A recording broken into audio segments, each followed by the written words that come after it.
when people grab like a normal golf club, their immediate attention goes to what the club is doing. Correct. They're not thinking about like what the hands and arms are doing. It's literally how the brain switches. And that's why we're again trying to give you the best ways to practice the functional unit in its own individual form. Correct. Because if you can do that, it's like the training wheels and like training that first. Exactly. Then when the club is introduced to it, put it in the holsters of the claws, and all of a sudden it's like, oh, well, this feels actually familiar. Like my hands are actually doing the same things I've been training. Now the club is just inside them. Correct. I understand that the golf swing is 90% hands and arms. It used to be, like back in the 20s and 30s with Harry Vardon and Henry Cotton and all these guys, they were saying that it was 90% hands and arms. Where did that get lost? Like, why? Why did we lose this? What's going on, everybody? Welcome back to the Cause and Effect podcast, where we introduce the cause and effect relationships that exist in golf in relation to the hand to handle to club relationships. Episode 30. This is kind of technically season 2 of the podcast. Season 1 was 29 episodes of us just lecturing about the golf swing, and there's a lot of really good information out there. So if you want to know everything there is to know about how to connect to the golf club properly and the benefits of it, go watch season 1. But season 2 is going to be a little bit different. It's going to be a little bit more kind of interactive. We're going to do some cool segments where I'm going to pull up a golf swing that Jonathan has not seen yet. And we're going to fix it, kind of walk you through how we go about fixing golf swings. Right. So that'll be cool. And yeah, we just got some cool segments we're going to do just to make it a little bit more interactive and talk about more of the benefits of the claws, right? Like we've showed you what the claws are. We've showed you how to push against the club pretty much every way possible without the club, with the club, the benefits of it. Now we're going to show it kind of in action, right? Like what's it look like when we make these recommendations to a student, and like how does that actually help their game and things like that. So, and hyping up one of our new train aids upcoming. Yes, too. Absolutely. Yeah. So we're doing Claw Labs, which is going to be kind of just a peek under the hood of some things that we're working on. That just kind of in prototype stage right now that we think actually could be a beneficial tool. I mean, Compact Club's doing really good right now. So thanks for all the support we've been getting on that. Yes, thank you. Drop 2.5 just went live actually last week. So if you can still get one of these, and get them while you can, because supplies are limited. Yeah, exactly. Supplies are limited, and we'll bring it back for another drop after drop 2.5, but not sure when, just because we have so much going on right now. I mean, we're going to be pushing out a lot of content. Jonathan and I are going to start teaching with our kind of normal teaching jobs. Jonathan hasn't taught since, consistently having like a Rolodex of people coming through since probably like 2020, since COVID. Yeah. You know, like you're teaching like jacks occasionally. I taught like 3 or 4 students. You got your OGs. Here or there, but like, Yeah, exactly. You got your OGs. But it'll be cool. You get to kind of see, we're going to record a lot of content of us like going to teach and do all that. So it's going to be fun. We're really looking forward to getting back out there, and we like just testing all this stuff out and just seeing the effects of when we help people and we make these suggestions of getting the proper claws, the effects of seeing that live with students is really cool, and it's gratifying for us. So for sure. And being able to document now that this year and show everybody kind of our lesson process, show that we're not just some weirdo sitting in a chair holding a little tiny club. We actually know what we're talking about. I think we're starting to prove we know what we're talking about. We did the Lagshot this weekend, and I actually got a lot of comments. People were like, those shots we were hitting with that club were impressive. I'm telling you. Which, I mean, that's a hard club to hit. It's only going to get better, too. When we start doing our on-course like content or like warming up on the range, we're going to use the wedge, the 7-iron, and the driver and shoot content every single day. With the Lagshot. Yeah, because honestly, for myself, I want that because I realize the benefits of it. And I love the feel of it, the weight of it. And it just gets your tempo right. So like almost one of those trains you'd love to be able to have in your bag. So like even midway through your round, if you're getting kind of quick and stuff, it's like loosens just up a like little. swing that a few times and just kind of feel that weight and that whip and like control it and get your tempo and sequence back on point. Tempo was just so big for me. Like that's one of the biggest takeaways I took away from the Lagshot. If you don't know what that is, we're going to be releasing a bunch of content on it. But it's just a great tool that really helps you. It's a heavier club. It's very kind of whippy. I like how you referred to it as like kind of the modern day Medicus. Where it's like, doesn't like fall apart and like break apart like the Medicus. That's what was tough about it. It ingrains like the same kind of like principles where you can't get too quick with it. Right. It's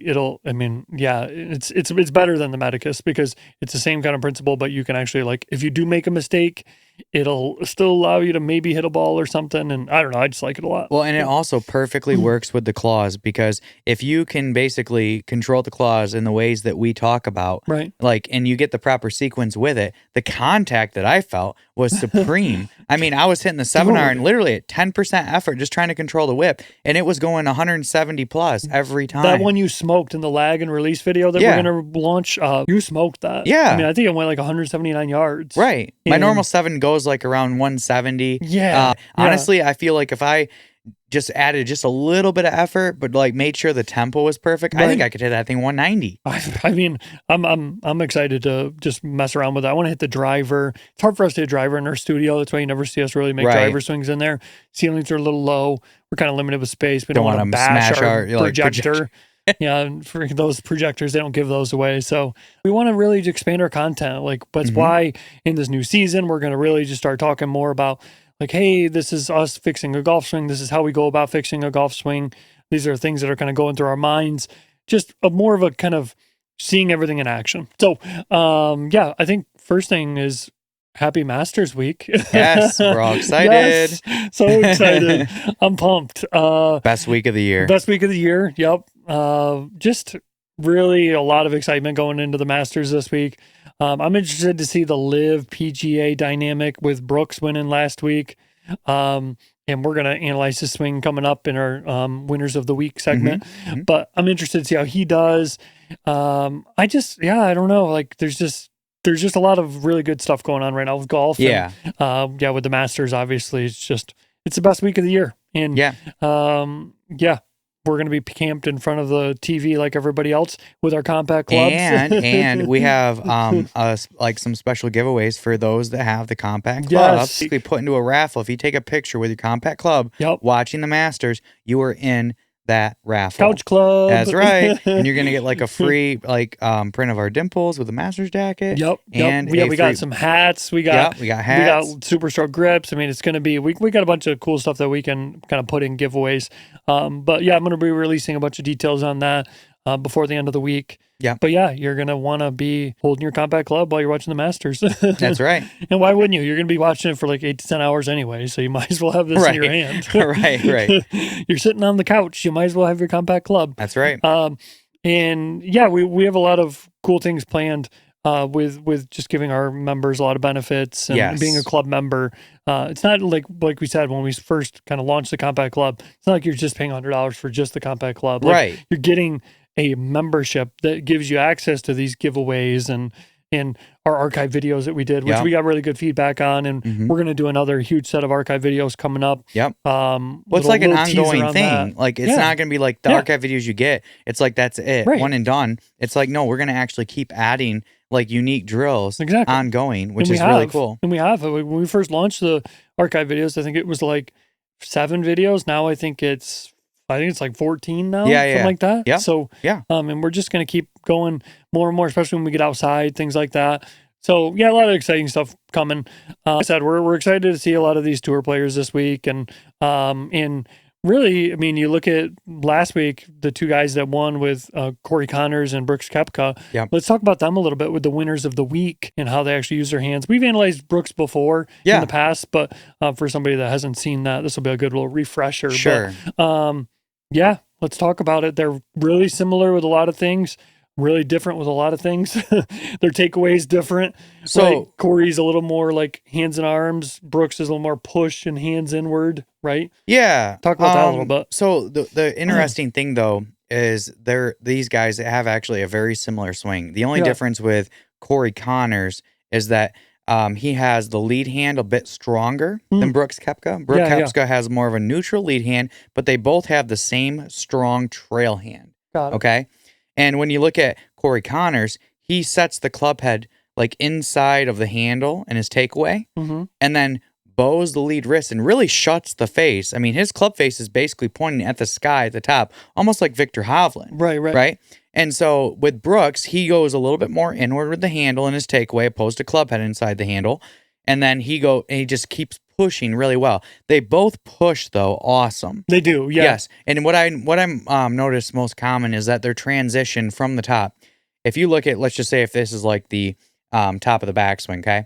and they start their transition, they both are pushing really well with the palms and they pull really well. Like they get that really perfect lag increase. Right. And then from pre-impact to post-impact, they allow the trail arm to go from bent to straight, keeping the trail wrist cup so well.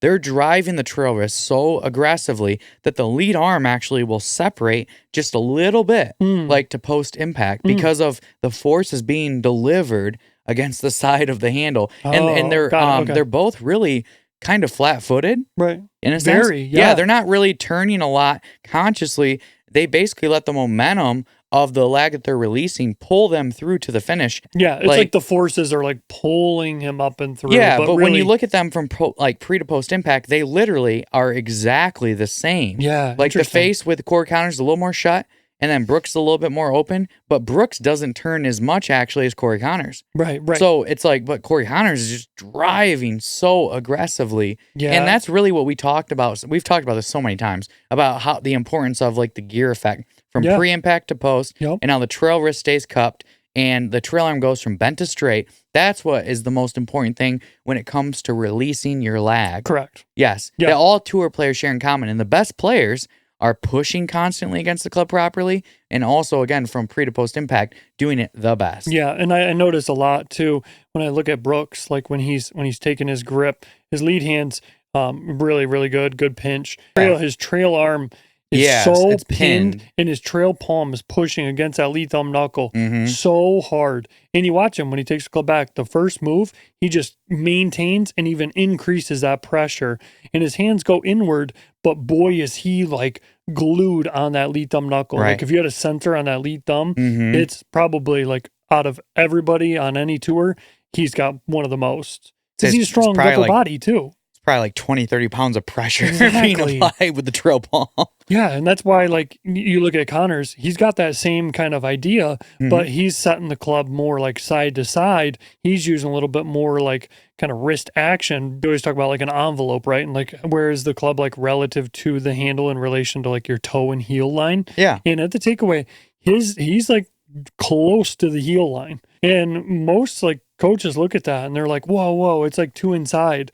But that's okay sometimes, right? So it's only okay because he's pushing down against the handle. So we've actually talked about this probably like, I don't know, 5 or 6 episodes ago, where we had people talking about, when we talked about the twist of the club face, people were asking like, is the club just going inside? Like, are you rolling the face open? It's like, if I'm pushing and then twisting, it allows me to like control it. Yes. So when you come to Corey Connors, it's like, if he wasn't pushing down against the handle at all, that's why, again, I think he has he has a great strong grip. Yes. And so that allows him to control the lead hand pressure pushing down as well as the trail hand. And so that way, even though he goes inside with the handle here, he can still get back to pre-impact consistently, and then control his driving of the trail hand arm. Yeah. Well, our next segment to this is basically like, what can the average viewer take away from what we're analyzing today? Okay. Yeah. And so that's pretty much, I would say, the best thing is basically, let's say we're going to get a strong lead wrist position, V pointing at trail shoulder, trail hand pointing at trail shoulder. And then when you go back, start off learning how to get the perfect half backswing. When the lead arm's parallel to the ground, you get the perfect 90-degree angle.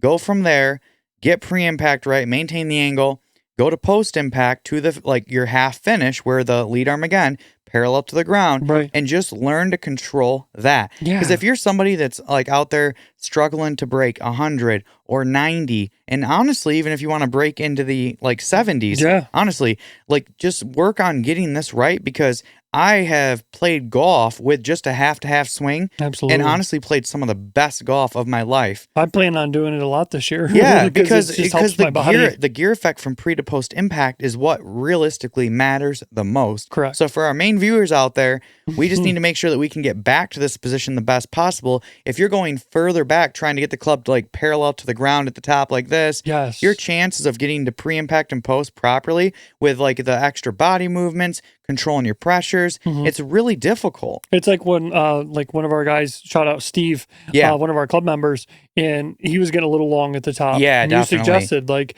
try to feel like you're almost like stopping with your lead arm like parallel to the ground. Right. And for that, I mean, that's gonna be tough. He's almost gonna need to feel like it's like Yeah, stopping it's at gonna be waist like high. a quarter less of that at least, or Yeah, half. or half. Yeah, Yeah. yeah. But from there, then he's just got a way better chance to kind of stick that finish to right field, because when you get long at the top like that, it's so hard to kind of control those pivot points of how that club's going to lag and Correct. release properly, right? Yeah, because when the Yeah. club goes back further, not only is it harder to maintain the proper pressures, like shout out to John Daly because he can do that. Yeah, right. But when it comes to like the extra body rotation to the top, then trying to control that as Tough. well, Yeah, it's just tough. like you're dealing with all these like variables. So we just want to basically, well, like the best thing really for your game is to start off, go from your takeaway to post impact with like your sand wedge when you go to the range next. Yeah. Or on the short game, like little range if you have one. Right. And just work on like your 50-yard pitch shots with your sand wedge.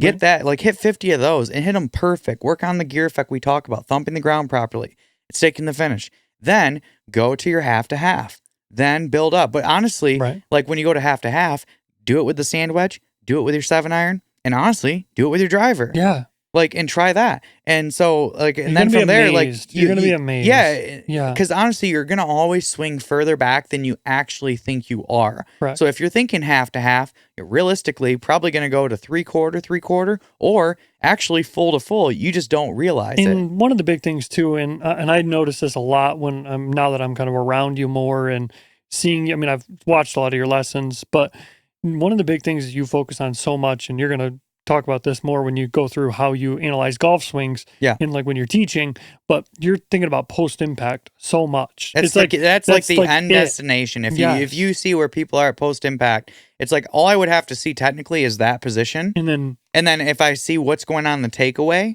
and then I see what's going on at pre-impact, I can pretty much predict exactly what you're doing from your takeaway to the top, and then from the top to pre-impact, because there is only a certain amount of variables with the body movements, and like in a sense, we call it the functional unit between the claws and the swing triangle that can alter like that positioning in a certain way. Right. Right. Yeah. Yeah. Because I mean, you would do so much like good for your game if you just had a total understanding of the parameters of where your hands, the handle, club, body need to be at post impact. Right. Like if that's all you're thinking about, Yep. then you're better than 90% of people that are worried about all these other things in the golf swing that really just are like vanities, where you're just like, oh, cool, I got like my lead arm straighter at the top, or I got like more shoulder turn. It's like, yeah, but how is that actually helping you get to the proper pre-impact to post? Focusing on one position or like different parts of the swing. It's like if you sit there, like I remember when I first started learning golf and got really crazy into it, and this was back in like 2005, I took my old huge 100-pound TV and put it outside and took the golf magazine, like the 15 or 20 like pictures that they give you sequentially, and I'm sitting there with my old school video camera recording on my TV live, and I'm like trying to match the positions. And did it really help my game, like understand what was really going on? No. Like, did I improve a little bit? A little bit, just because I think I was a little bit closer to understand what's going on. Because I didn't take lessons when I first started playing golf. Right. I just went off like natural instincts. Me either. And so like that kind of idea, I think, is where a lot of golfers are stuck, where it's like what we're explaining is, which we're going to get into later, is train your claws and your function unit without the golf club. Then introduce the compact club. Then introduce the actual golf club. Correct. And then people are gonna see like a theme of like with our content that we have coming out with like the preset drill, the lag and release video. We break it down that way. That's how we do it every time. We train you like it's hand relationship with like palms being the handle, fingers being the club palms, head. And then pointer fingers. Connect them to maybe a smaller club, maybe a compact club. So you can really just start to kind of baby step your way, right? Like don't take off the training wheels yet. Like still got the training wheels on, and then take the training wheels off and grab a real club and hit a ball. But that's the progression. And not enough people are really focusing on that first step of that, which is learning the golf swing and training your golf swing without a golf club. Right. Right. And that's why we like the compact club a lot, because it was a good bridge before like jumping up to the full club, but we need a bridge before that even. So that's where with our segment we're going to do now, which is Claw Labs, which is really just more of a kind of peek behind the curtain of some things that we're working on.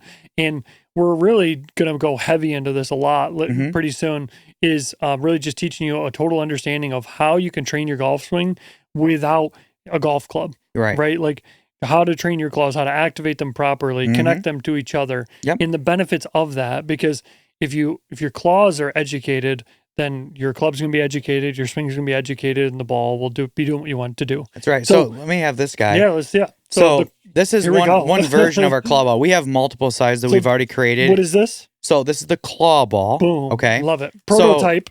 Prototype. Everything's going to be prototyped in Claw Labs if we bring it up. Correct. And we're going to have a few different, I think that the perfect one's going to be a little bit bigger than this. Yeah. It's going to have, it's not going to be hard plastic, like 3D printed like this one. It's going to be like a soft rubber in a sense. Like, so it'll give you a little bit of like, you can push against it. And also we're talking about putting like some interchangeable weights in it so it can add to weight to it. So that way it's like the perfect training device, because when you think of the claw ball, when you grip it, we talk about like it's going to be like a wrist to wrist connection like this. So it's almost like if I had my fingers, we're going to have attachments for this too. Like an extension like this, got my pinches, right?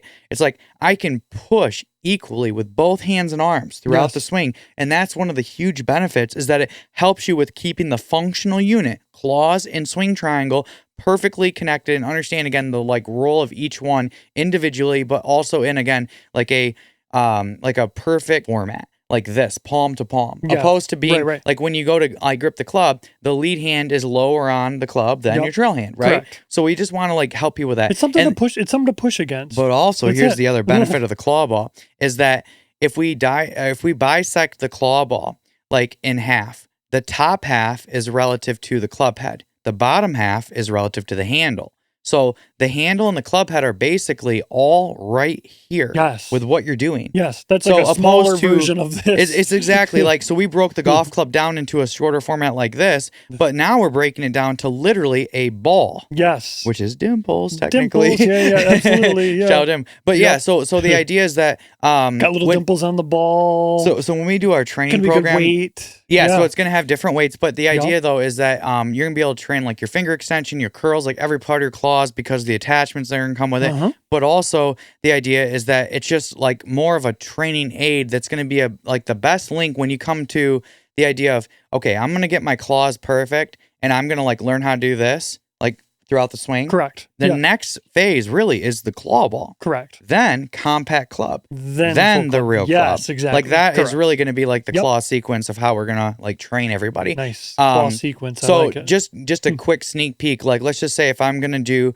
my takeaway. So I've got the claw ball here, wrist to wrist connection, arms locked straight away from my chest. And I'm going to push down, out, and away against like the bottom half of the ball as the top half is twisted back like 45 degrees of clockwise rotation. Just like Here's this. the takeaway. Yeah, exactly. It's almost like if the claw ball was like connected like on the golf club, like it would give you like a bigger idea of like of a sphere of like what's going on. And then from there, I'm going to lag that, the parameter of getting it to the inside of the lead like we talked about with the butt end of the club. And then the top half is going to go down, out, and around the bottom half, which is pointer fingers relative to palms.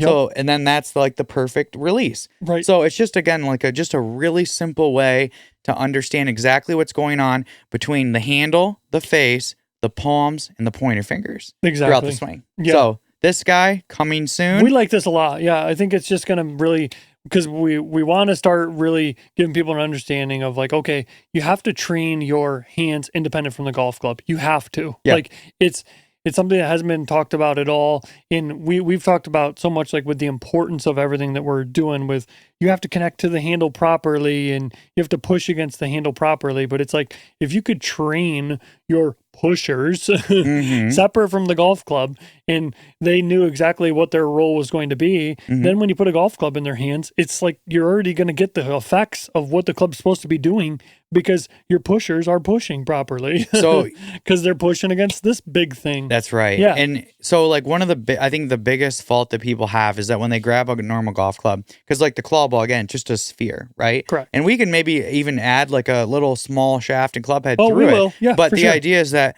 when people grab like a normal golf club, their immediate attention goes to what the club is doing. Correct. They're not thinking about like what the hands and arms are doing. It's literally how the brain switches. And that's why we're again trying to give you the best ways to practice the functional unit in its own individual form. Correct. Because if you can do that, it's like the training wheels and like training that first. Exactly. Then when the club is introduced to it, put it in the holsters of the claws, and all of a sudden it's like, oh, well, this feels actually familiar. Like my hands are actually doing the same things I've been training. Now the club is just inside them. Correct. That's it. Yeah, exactly. Right. Like I like what you said the other day, where if you train your claws perfectly and you got your curls from here, all you got to do is just take a club and just slide it right in these holsters. That's it. But the holsters are already trained and built and That's formed. right. So it'll be a relatable feeling of what you've been training with your hands and arms. Right. But again, the club is just introduced. So the ball, again, is just in the way. Because, again, when you introduce a club, you introduce a ball,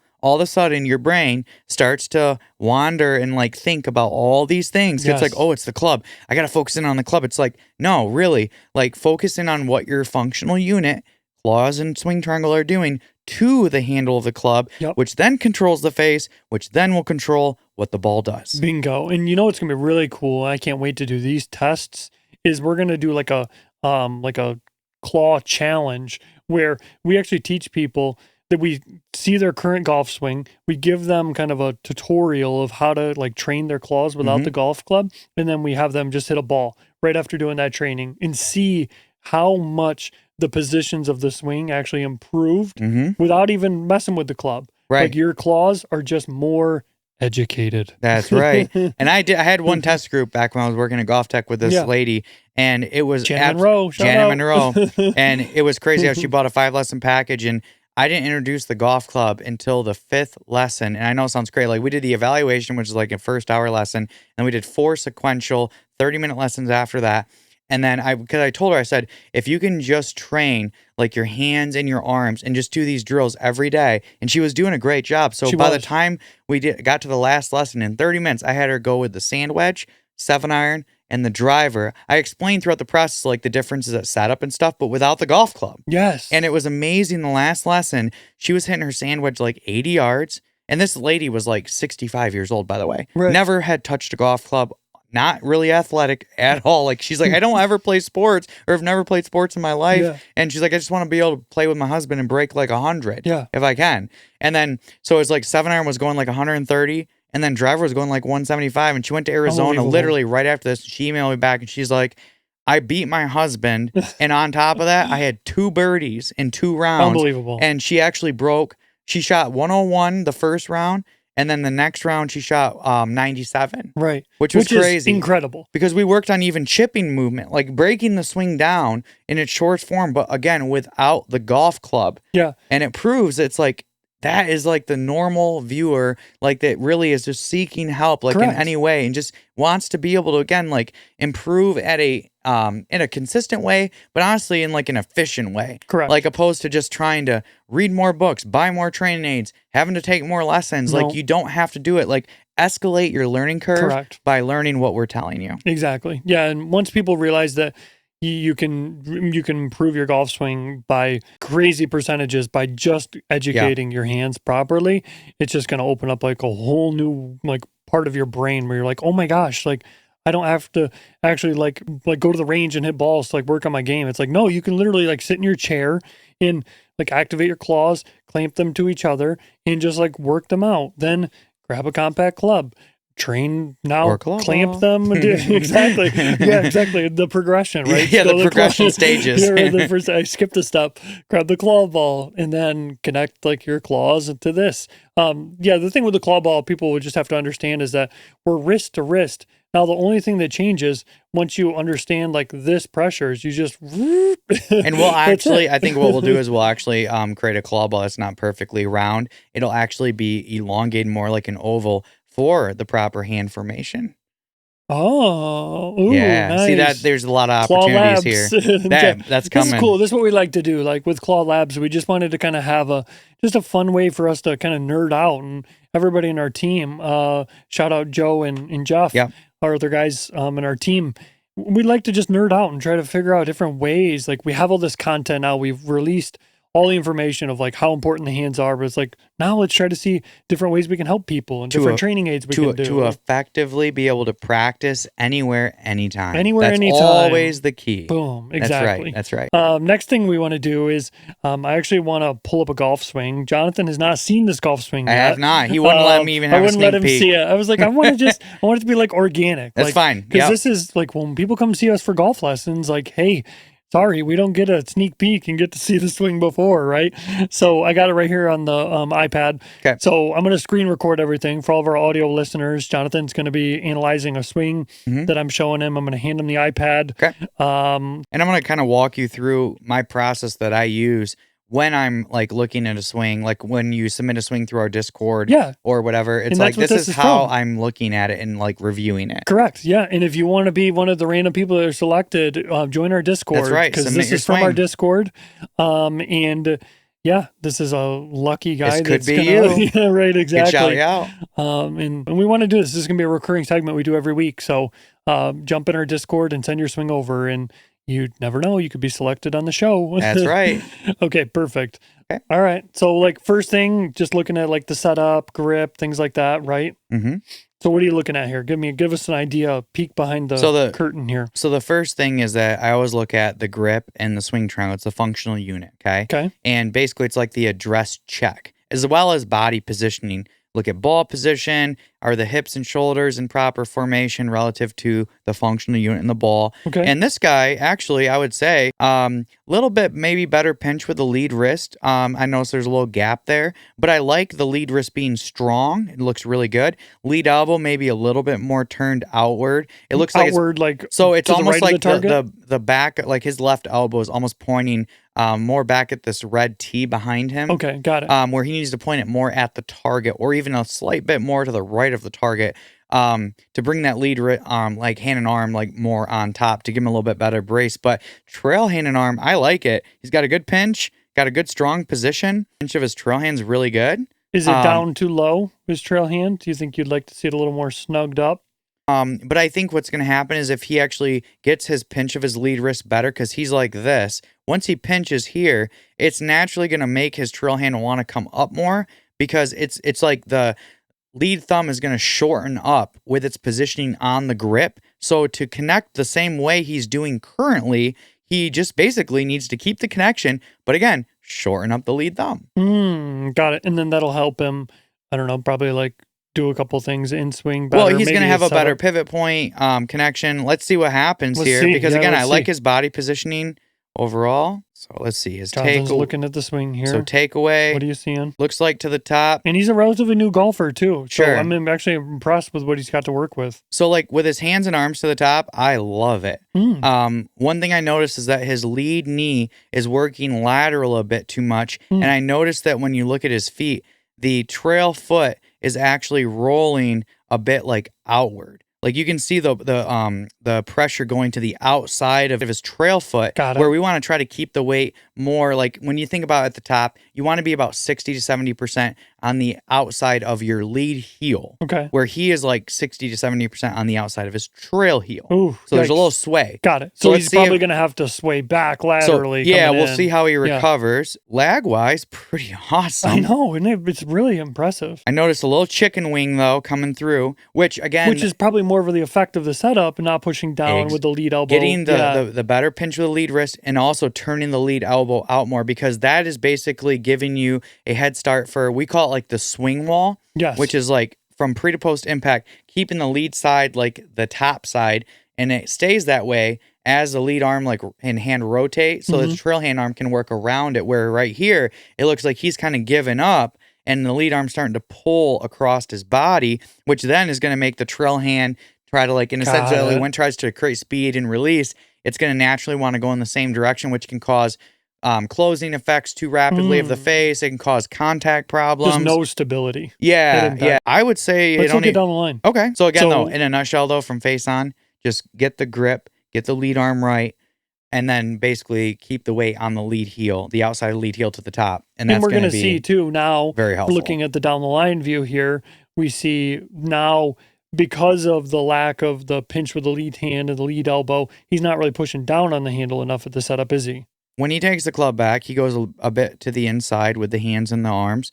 And I would say in his takeaway, the face is, of course, a little bit hooded because it is at setup. Mm-hmm. But he's not pushing down like with his palms enough on the handle. At the setup? No, in the takeaway. Oh, okay. Is that because of the setup or no? I feel like it's because of the grip. Like the whole thing we talked about. See, there we go. Same. It always comes back to that. It always comes back to that, doesn't it? Yeah. So he gets a little bit kind of flat to the top. But again, top position's pretty good. Little shot with the face, not bad. Other than his sway and everything looks pretty good. And then from the top of the swing, we see the trail knee working aggressively out towards the golf ball. And I think that's his way to try to recover from the inside takeaway. So he has a pretty inside out kind of swing, kind of a hooded face. So again, I can imagine this guy, his biggest miss is hitting shots heavy, like, or taking too much sod or snap hooks. He occasionally will also hit the big block when he hits it off the toe. Yeah, and it's funny, he said his biggest problem was contact. The proper lead hand grip, the proper lead elbow positioning, that's going to naturally establish a better pressure against the handle to begin with. Then from there, if he basically pushes down on the handle better in the takeaway and keeps the club going more straight back along his toe line with a little bit more of like a push pull up, opposed to like the inside, like kind of flexing the wrist back. Like that's going to fix his footwork. That's going to help his lead arm stay straight. It's going to fix contact problems. Because this guy, again, has a really good move. I mean, I'm impressed for being like relatively new to golf. Do you know what he shoots? I don't know. I would guess he's about 85. I would say he's about 85 to 95. Remember, I looked at this briefly. He'll very commonly chunk the ball. Other miss is a push right. Beginner player, nowhere close to having a handicapable score. Interesting. Right. Well, it's because, again, the variables that he's dealing with. Yeah. Right. Yeah, like the hooks. So at the setup, like we talked about, you just said you seen something wrong with his trail hand position. Well, but it's like because the lead thumb is down the club too much. So it's like they're not connected properly together. When you do that, it's going to naturally like lower the handle just a little bit because the hands are more connected and you're pushing down with the palms naturally because of the connection. So this might be why he's hooded at the setup too, because it's a mask. Like it's a mask. Yeah, exactly. Right. Because he knows that if he doesn't get that little hooded, he's going to be hitting even more bigger blocks. He's really afraid about those big blocks. Those big blocks. Right. Correct. Because he probably more prefers the strong hook because it goes further. It probably feels more solid on the club face. But the problem is if this guy hits the ball on the in the dead center of the club face, it's going to go, but it honestly will probably not go like in a perfect direction. It's going to be a little bit of an overhook, right? And again, between the knee action, all this stuff, again, these are like just problematic things that we could fix by the just setup. Fixing the grip. That's right. So that's a kind of a cool little peek behind the curtain for our viewers and everybody listening to just get an understanding of like how we go about when we're looking at golf swings and trying to fix it. Is that we're not going to try to work on a lesson where we're working on fixing his lower body movement and how much he's swaying. We think that's more the effect of what he's doing with the setup, right? Let's say this, he might need a little help with that, but he needs to understand, like when we talk about, like in a sense, like the claw body stuff. Yeah. We just talk about preloading the weight more on the lead heel at setup. Okay. Based upon like what club you're going to have, a little bit more for the shorter clubs, a little bit less for the longer clubs. Yes. Because when you get to the top, you need the weight to be there, and for the average golfer to shift to the right and then get the weight to load back to the left, to the top, and then stay there in proper transition. You don't have the time the tour players do. And even if you do, I mean, it's really just not an easy thing to do. It's just so much easier if we start off where we need to be at the top, work around that point, right? Yeah. With the proper functional unit positioning at address and control throughout the backswing to pre-impact, to post-impact. And then it makes everyone's life easier. Yeah, and that's what it all comes down to. Yeah, I mean, now that I look at this more, it's like, wow, this would be such a cool thing to show how if you get that lead hand grip a little bit better, get that pinch a little bit better, get that lead elbow pointing a little bit more to the right of the target, all the things that could actually fix. Right, because and that's what we're trying to do as coaches. Like we're trying to make the smallest change to fix as many things as possible. We don't want to give you like, oh, we need 10 lessons to fix this. Like, no, we can do this in like one. Let's go. Right, because I'm excited to see what this guy does. Hopefully he takes this advice and I mean, if he's on our Discord and asking for advice. Hopefully he takes it. That's right. That's right. For sure. But yeah, cool. Hopefully everybody liked this. This is a kind of a cool little thing we wanted to try. Yeah. So we're going to start teaching pretty soon. And if you're seeing students that you haven't seen in a while, like we're going to be seeing, what do you think is going to be the first thing? Are you going to go right to the short game? Of course. That's where it all starts. We start small and we build. Start small. Every build. lesson. Got it. The only lessons I've had that had problematic errors that didn't run perfectly smoothly was where we started off with too long of a club in a swing first. So it didn't matter the level of golfer either, whether he's like close to scratch or it's the 100 shooter. Yeah. Like if you jump right into like the mid, long irons Not or good. driver, like it never works. You always should spend at least 5 minutes on like chipping and pitching and making sure that you're doing basically the parameters from the takeaway, pre-impact, and post-impact correctly. If the ball's going well, you're not moving like improperly, you're thumping the ground properly, the ball's going where it needs to, has a proper spin, then we go half to half, then we go three-quarter, and then full to full. But most of my lessons, we'd stop at three-quarter because realistically, if you're controlling the gear effect well, you're hitting the ball as far or further than you would be predicting, and you're happy with it. But the consistency with it is the key. So it's always, again, the key to build up small to big, opposed to just jumping right in there and just saying, oh, my driver sucks. I'm just going to go rip like a whole bucket with my driver. Common. The worst thing you could ever do, honestly. So it's like best to just focus in on like a perfect game plan, which we're going to help you with that. We're going to start launching that too. I've already been like scripting it out. Scripting it out. Yep. Yeah. Of exactly the perfect way to go to the range and construct like your 30-minute practice session, or even if you have like 15 minutes before your round and that's what you need to do it, we can do like the quick one. But if you have like a full hour, it's like how to dedicate your hour to really maximize your improvement. Yeah. And that'll be just like a cool little like ebook that people will be able to have like on file with them where they can just pull it up on their phone. It's like, oh, this is the things I should be thinking about. Right. And you can track your shots in that too. And yeah, we're going to do a lot of cool stuff with that. And Lagshot's going to be the big warm-up tool. I'm really excited about that. Definitely. Yeah, that's going to be, I almost wanted it the other day. I was just chipping around in my yard and I was like, man, I wish I had my sand wedge right now for Lagshot, because it's just so important for me. Like, because I sometimes get like kind of jerky and quick back. Right. It just really helps me like push with my palms. Right. Keep it out of my fingers. Control the club more. Right. Because like my big thing, and you talk about this all the time with me and with your students as well, is that when you go to the takeaway position, your fingers should basically be like off the club in a sense. Like they're just, you really they're shouldn't just be basically doing much with holding the security of the, like in a sense, as we call it, the cylinder, right? The grip, like in the claws. And it's like your form of being able to push your like your palms, pinches and your palms against the pads, or like the curls, sorry. But the idea is that, the finger pressure should be very light. One of the best drills I always used to tell the students is like, get your grip perfect with your claws, lock your swing triangle, squeeze it at a 10, drop it down to a 1, and then go. Because once you've locked the claws and the swing triangle in, you don't, like, the club's not going anywhere. Okay? So, and that also leads to another thing about how the grip is designed. If you notice, at the end of the grip, it is tapered. Okay?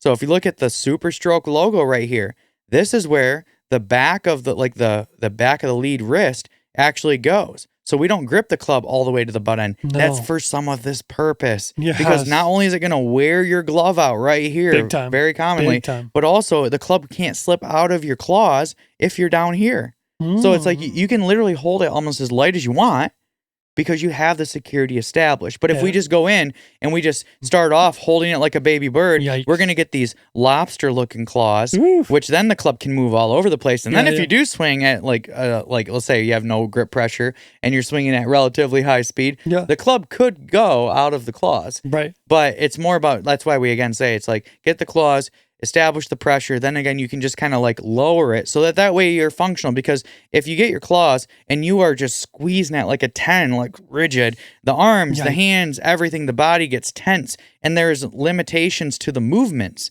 Like you can't twist as easy, you can't push pull as easy.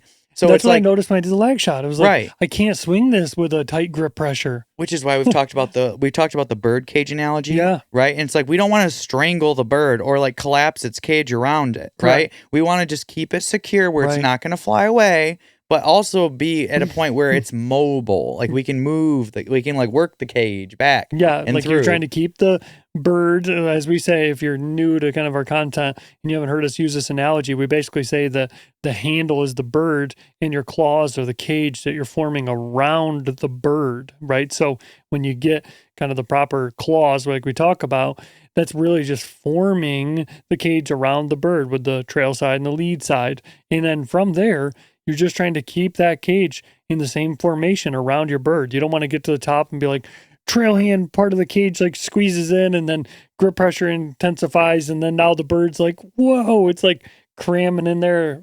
Yeah, just really good visual for you to understand how start with the grip pressure one way, keep it constant. And just a quick right? throwback to Ben Hogan's book of the 5 fundamentals. Yes. So he talked about locked elbows, like a rope around your elbows with oily wrists. So what he really was meaning is that if you get your claws perfect, okay, and you get this like functional unit locked in, the pressure is already established. So it's like you have like rope around your elbows. Doesn't mean you're squeezing extremely like tight, like at a 10. It's just that means that they're not going to lose formation. But what it comes down to is your palm pressure. When you look at how you connect your lead hand to the club properly with our strong grip, we are, pushing down with our knuckle pads against the club, against our curls with our pinch, okay? We have our trail palm pushing down against the lead thumb like this. And then the trail index pad is pushing against the side of the handle. So in a sense, that's how we have the locked elbows and locked claws.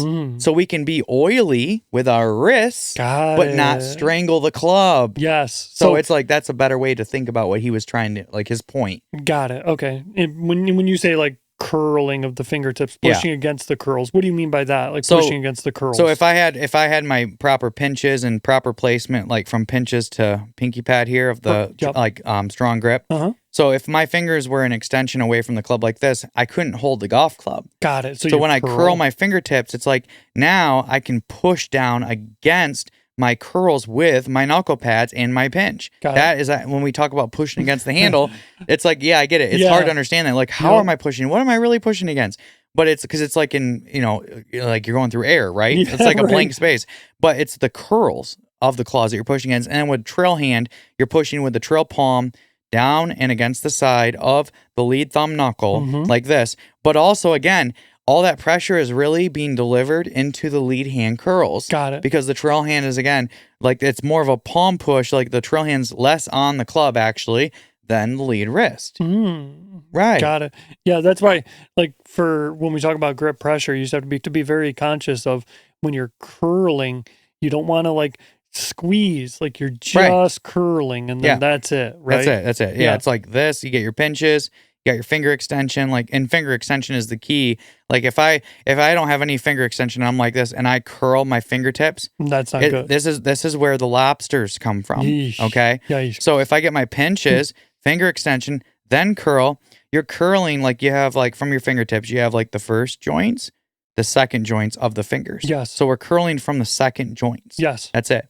So it's like we got the club across the pads. The distance from the pads to the second joint right here is approximately the like you think about the space that you're actually putting your knuckle pads on the club. It's like approximately like an inch or so, and that's exactly what it is. So it's like here, curl them around like that. Right. Now I have that perfect security. See, this is why we want to do the videos where you train just your claws independently, because if you can understand that, the better that you get everything that we're talking about with like the finger extension, like Jonathan's saying, the pinches of the thumb to forefinger, and then curling at those specific spots, the better clamps that you really have to connect to the handle to be able to maintain consistent control of how the club is levering, lagging, and releasing, but you're keeping those oily wrists. So the more, like, the better your claws are, the more oily your wrist can technically be, while still being able to concentrate the pressure properly. And that's why we talk about with the strong grip, like that's why we're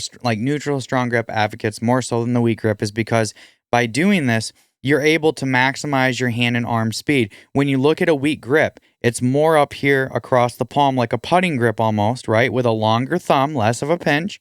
And then from there, when you look at like the trail hand, it should be in the same like proper position of like pointing towards trail ear, trail shoulder, right? Because it has to push. Correct. But when you look at what the lead wrist is going to do, this movement of the bow, and then the supination is really, it's less movement, which also in a sense creates less speed. Like if you put the weak grip in the bow move up against, like if you did a lead hand only swing and you did a strong grip one, I guarantee you the lead hand and arm are going to create more speed. We've done it with the strong grip. We've I mean, yeah. I mean, I know, but I'm just saying, when we had hack motion, just saying for the viewers. Yeah, right. but yeah, the hack motion, when we had that, which was a device that tests like measures your wrist and how it's moving, and we did it with a strong grip and saw like the like rate of acceleration from like pre to post it's in impact. A graph over like it was seconds. like graphed out, and we actually have the data.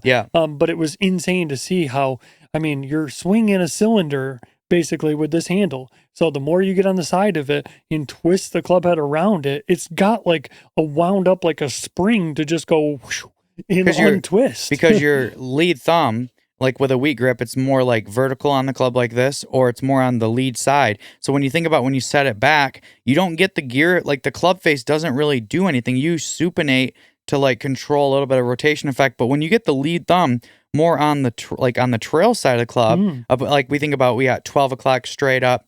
Let's say just 3 o'clock straight away. We go at like a 2 to 2:30 position where we get like 2.5, 3 knuckles over with the lead wrist. Yeah. Now from here, if I set the club back like this, naturally because my lead thumb is on the trail side of the club, it naturally creates the speed without me having to really do anything. As long as I have in my curls and like my pinky pad and pinky finger, like basically are gripping the butt end of the club towards the butt end, as the index finger of lead hand and thumb are basically catapult around it. It's like there is an effortless amount of speed naturally. It's doing all the work for you. That's why we're promoting the strong grip. Like let the club do the work. Like we always say, right? It's a natural gear effect. Yeah, like it's natural physics and geometry. Correct, exactly. It's funny too. I used to have a student at Golf Tech, and he used to be a lead like engineer for GM.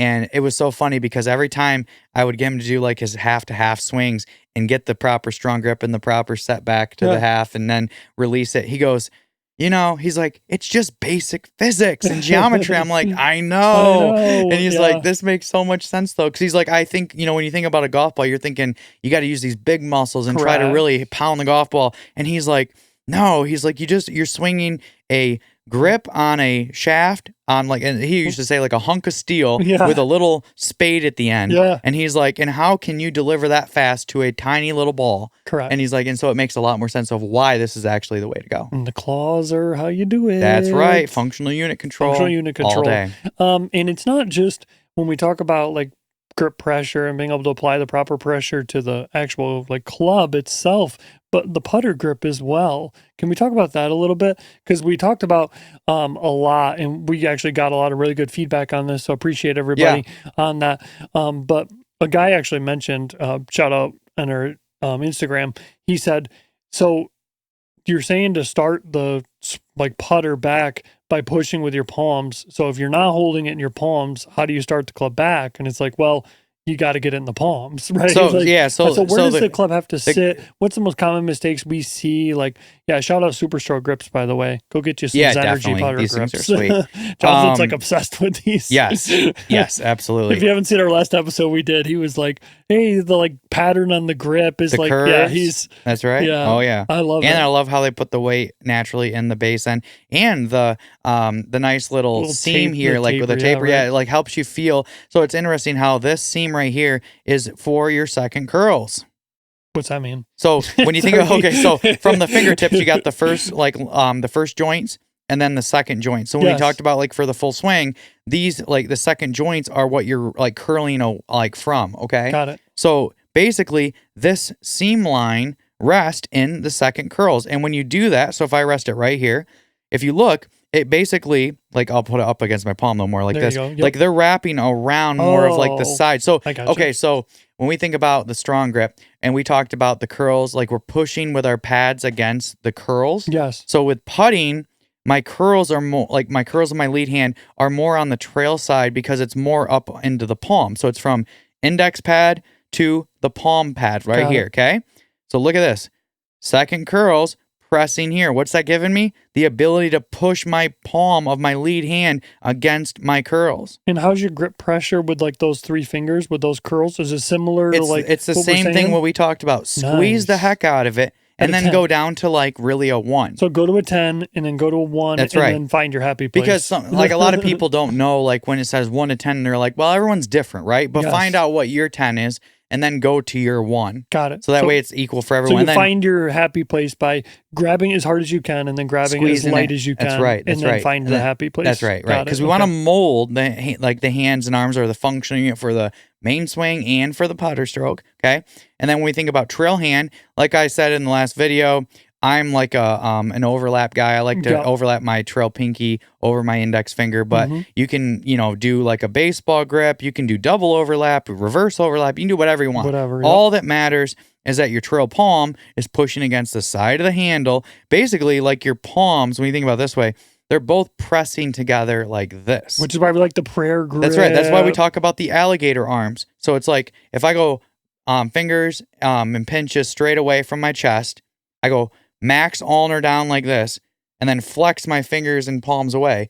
This is the pressure that we want throughout the putting stroke. And the alligator arms is just allowing you to just like push. That's the pendulum part. If the elbows aren't connected like here, then the handle, like if I'm out like this, like the handle will keep working, the putter head will not pivot around.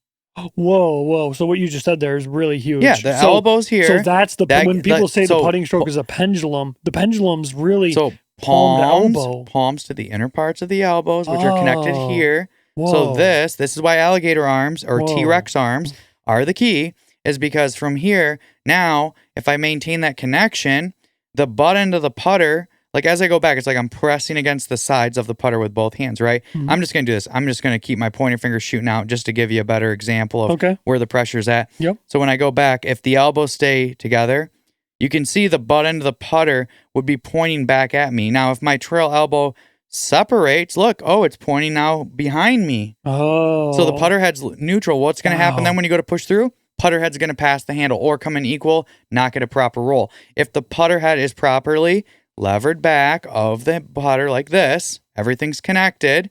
Now from here, I can like lag the putter properly to impact. And then when I come through, lead elbow, lead wrist, properly stay connected.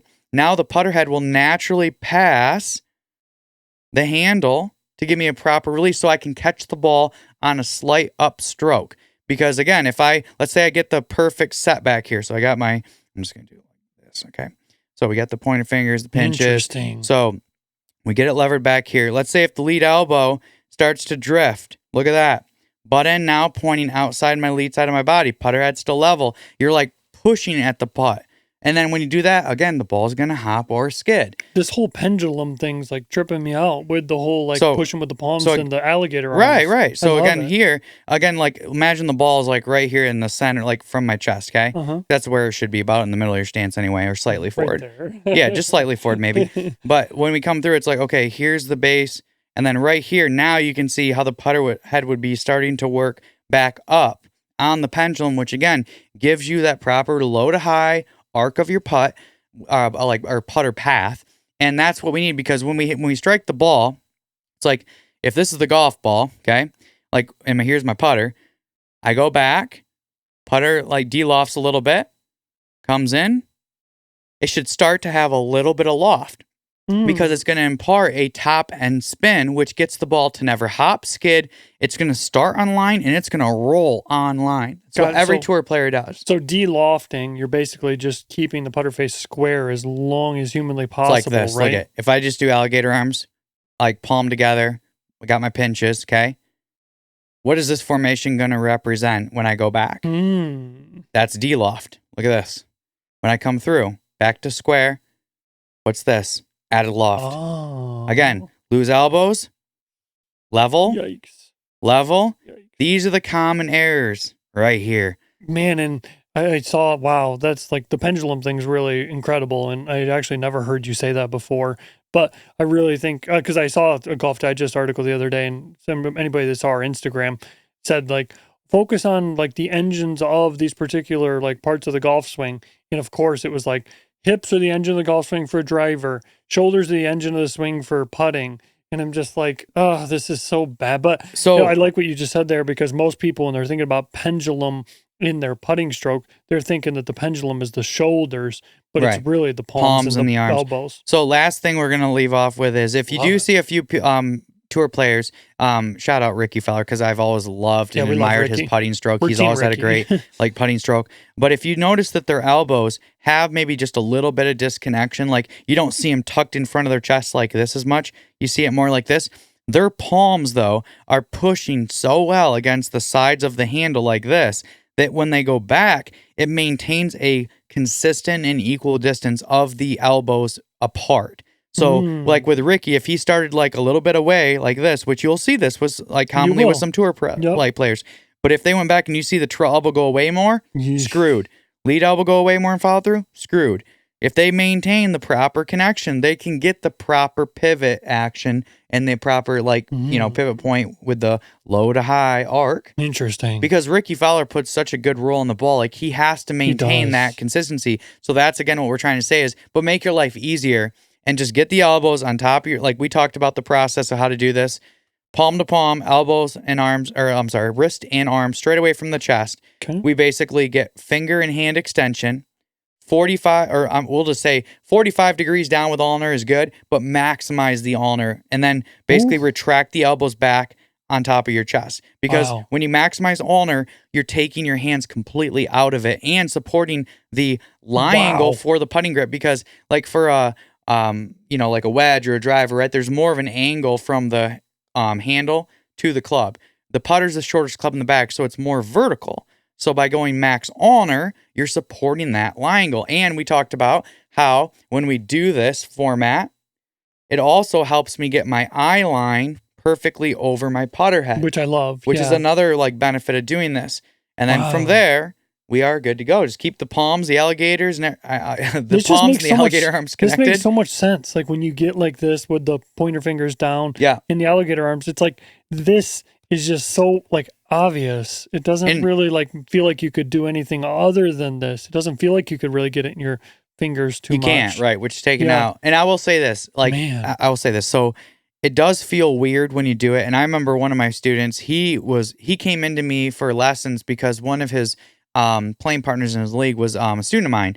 And he's like, you got to fix this guy because he's like, he actually hits the ball pretty well, but he's like, he is averaging for 9 holes, like 30 putts. Like it was that bad. He was like struggling sometimes to break 60 for 9 holes. Gosh. So he comes in and again, it was like, here's an example. Oh no. This is the guy right here. Yikes. Right? So we did this literally 1 hour lesson later. He goes out and his buddy goes, "Oh, I see you went in to see Jonathan finally." He goes, yeah. And then the other 2 people that were playing where they're like, that guy looks weird with his move. He's like, it's alligator arms. Like all day. And they're like, what the heck does that mean? And they're like, you look goofy, like over the ball. Yeah. He hit 14 putts for 9 holes and he finally shot 41. Yes. Because he was hitting the ball pretty well, but had no clue of what to do with putting. And then after that, his buddy, my normal student's like, you know what? I need a refresher on the putting lesson too, because he's like, I'm kind of struggling a little bit too. And it's really it. So what I'm trying to get at is, it might feel really weird when you do it. It's definitely going to feel weird. You're going to feel unorthodox, but I'm telling you, when you see the results, they're going to speak for themselves. And this applies for everything that like, if you're doing the claws and you're working on like pinches and finger extension and curls. Or the presets of the body set up with the weight on the lead leg or forward shaft. It's going to feel weird. Everything's going to feel weird. And like, your buddies are going to be like, oh man, like, what are you doing? Like, why do you have like so much forward press? Or why do you have your hands on the side of the club so much? Right. But it's like, just trust your process, trust that like you're kind of doing the right things, because you have to have an understanding of like what you're trying to do before you actually like, get into these things, right? You have to get out of your head that if you want to expect change, that it's not going to feel weird. Like you can't expect that it's just going to be like, like I'm going to do what they're saying now. I'm going to feel like Rory McIlroy and like just perfect. It's like, no. It's going to feel like really it's going to feel weird for a little bit of time. But again, as soon as you start hitting some better shots and you start to see that, your confidence level to trust and commit to the process to keep it going is then going to keep you doing it because otherwise, again, that's why most people, they have a really hard time making changes because Correct. they're like, well, I'm comfortable doing what I was doing. Yeah, Well, I'm like, right. but are you happy with what you're doing? And are you content with continuing to do that? Yes. And then they're like, well, no, but it's like, okay, so we have to make a change here. Yeah, one of the most common things we like see when people are working on the claws is that when you have like the club basically like resting in your fingers, it barely feels like it's in your hands. Totally. So you just have to really trust that. For You one, got it's your not going to pinches fly and out. curls. Yeah. Because your claws they've got a hold of it, and you've got like your little clamps.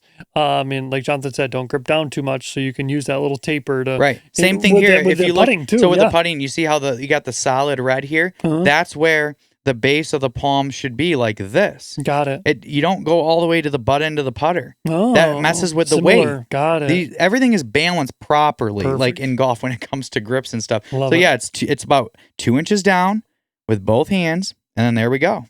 Yeah, I'm excited. I can't wait to use these grips because my grip on my putter right now is terrible, and I feel like I'm way more educated on putting just from hearing you.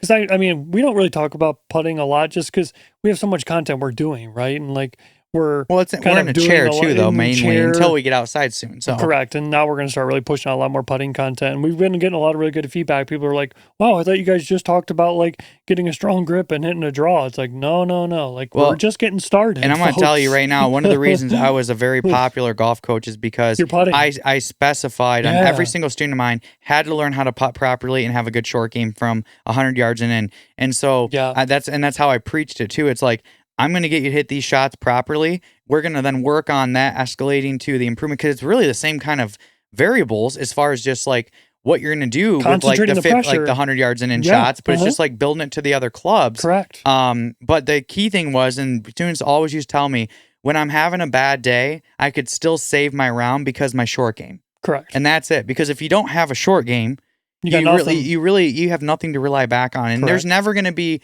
a time where you're going to play rounds for the like entire year and you're always going to be hitting the ball like with your long irons or your long shots, your driver, like every day is going to be just automatic. It just doesn't happen. Yep. Because again, when it comes to scoring too, 60% of the game or more is from 100 yards and in. Exactly. So yep. That's coming soon. Yep, coming soon. Absolutely. Yeah, I mean, one shot that starts getting into short game and stuff, like he's the maestro when it comes to short game and chipping, and I'm excited to watch some of those and help my own game because my short game. Although I will say you'll be one of the test groups here. I will soon. say though, dude. I mean, I was working on my chipping yesterday, and by just doing that grip pressure thing you were telling me about, like we were doing with the Lagshot, it helped me so much. Yeah, because it just helped me with my tempo. Right. Because sometimes I get so quick and jerky and tight, and you just can't do that with chipping. Or anything. Can't do anything. If you don't know that by now, go watch our other episodes because we preach it. But yeah, hopefully you enjoyed this new kind of interactive, kind of a little bit more kind of just showing the claws in action, really. In different ways. And showing how we think about things as coaches and how it can actually help you. So go join our Discord. Try to be one of the people that are, you never know, you might be one of the people selected for next week's analysis. And we're going to keep doing that. And yeah, I mean, if you haven't joined any of our socials, all the links are in the bottom. We want to help you as much as possible. It's why we're doing all this, and we're just getting started. We got a lot of fun stuff coming up. We're getting warmer weather here in Michigan now. We'll be able to start playing golf soon. So stay on the lookout. We'll see you in the next episode. Thanks for watching. Thanks for listening. And we'll talk to you soon. Thank you.